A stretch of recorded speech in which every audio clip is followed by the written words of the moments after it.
Tertullian, a Christian a little earlier than Origen, believed God is a body. And there's evidence that a number of Christians after Origen continued to believe that God is corporeal. In fact, there's an event in Christian history known as the First Origenist Crisis at the very end of the 4th century, and it was all about this issue of whether God is corporeal. Here's how the event is reported by a 5th century Christian historian. A question was at this period agitated in Egypt, which had been propounded a short time previously, namely, whether it is right to believe that God is anthropomorphic. Because they laid hold of the sacred words with simplicity and without any questioning, most of the monks of that part of the world were of this opinion and supposed that God possessed eyes, a face and hands, and other members of the bodily organization. But those who searched into the hidden meaning of the terms of Scripture held the opposite. And they maintained that those who denied the incorporeality of God were guilty of blasphemy.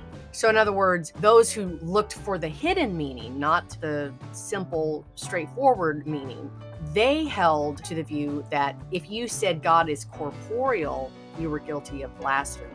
This later opinion was espoused by Theophilus and preached by him in the church. And in the epistle which, according to custom, he wrote respecting the celebration of the Passover, he took occasion to state that God ought to be regarded as incorporeal, as alien to a human form. When it was signified to the Egyptian monks that Theophilus had broached these sentiments, they went to Alexandria, assembled the people together in one place, excited a tumult, and determined upon slaying the bishop as an impious man. Theophilus, however, presented himself to the insurgents forthwith and said to them, "When I look upon you, it is as if I beheld the face of God." This address sufficiently mollified the men. Yielding their wrath, they replied, "Wherefore then, if you really hold orthodox doctrines, do you not denounce the books of Origen, since those who read them are led into such opinions?"